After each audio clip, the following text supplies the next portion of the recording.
வணக்கம். இன்றைக்கி வீடியோவில் நம்ம இந்த கோடை காலத்துக்கு ரொம்பவே சூப்பரான ஜில்லுன்னு முலாம்பழத்தை வச்சு ஜூஸ் எப்படி போடுறதுன்னு பார்க்க போகிறோங்க. ஃபஸ்ட்டு அதுக்கு நான் ஒரு முலாம்பழம் எடுத்திருக்கேன். இதை ரெண்டாக கட் பண்ணிக்கலாம். கட் பண்ணிவிட்டு நடுவில் இருக்க இந்த விதைகள் எல்லாத்தையும் ஒரு ஸ்பூனை வச்சு எடுத்துக்கலாங்க.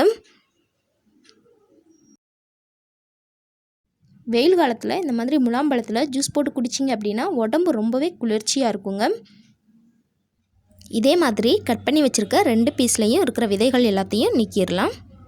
விதைகள் எல்லாத்தையும் இந்த மாதிரி நீக்கினதுக்கப்புறமா இப்போ இதை நம்ம கட் பண்ணிக்கலாங்க.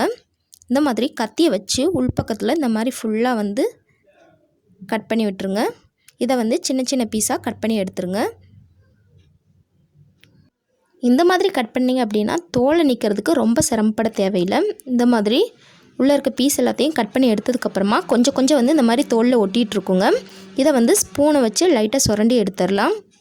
ரொம்பவே சிம்பிளாக பாருங்கள், கொஞ்சம் கூட பழம் எதுவுமே இல்லை, நல்லா சுத்தமாக எடுத்தாச்சு. இதே மாதிரியே அடுத்து இருக்க பீஸ்லையும் கட் பண்ணி எடுத்துக்கலாம். ஜூஸ் போடுறதுக்கு பழத்தை ரொம்பவே சிம்பிளாக கட் பண்ணி எடுத்தாச்சு. இதை ஒரு பெரிய மிக்ஸி ஜாரில் சேர்த்துக்கலாங்க. சேர்த்துட்டு இந்த ஜூஸுக்கு தேவையான அளவு சர்க்கரை சேர்த்துக்கலாம். நான் 3 டேபிள் ஸ்பூன் அளவுக்கு சீனி சேர்த்துக்கிறேங்க. உங்களுக்கு சீனி வேணாம் அப்படின்னா அதுக்கு பதிலாக நாட்டு சர்க்கரையோ இல்லை தேன் கூட சேர்த்துக்கலாம். உங்களுக்கு தேவையான அளவு இனிப்பு சேர்த்துக்கோங்க. இது கூடவே சில்லுன்னு ஒரு ஐஸ் கட்டி சேர்த்துக்கலாங்க. உங்களுக்கு ஐஸ் கட்டி வேணும்னா சேர்த்துக்கோங்க. இதை மூடி நல்லா அரைச்சி எடுத்துகிட்டு வந்துடலாம். பாருங்கள், நல்லா அரைச்சாச்சு. இப்போ இது கூட நம்ம 1 டம்ளர் அளவுக்கு தண்ணி சேர்த்துக்கலாங்க. தண்ணி சேர்த்துட்டு மறுபடியும் இதை நல்லா ஒரு நிமிஷம் நல்லா அரைச்சிக்கோங்க. சூப்பராக அரைச்சி எடுத்துகிட்டு வந்தாச்சு. நல்லா நுரப்பொங்க ஜூஸ் சூப்பராக ரெடி ஆயிடுச்சு. இதை அப்படியே ஒரு கிளாஸுக்கு மாற்றிக்கலாம். அவ்வளோதாங்க, வெயில் காலத்துக்கு ரொம்பவே ஜில்லுன்னு நம்மளோட முலாம்பழ ஜூஸ் ரெடி ஆயிடுச்சு.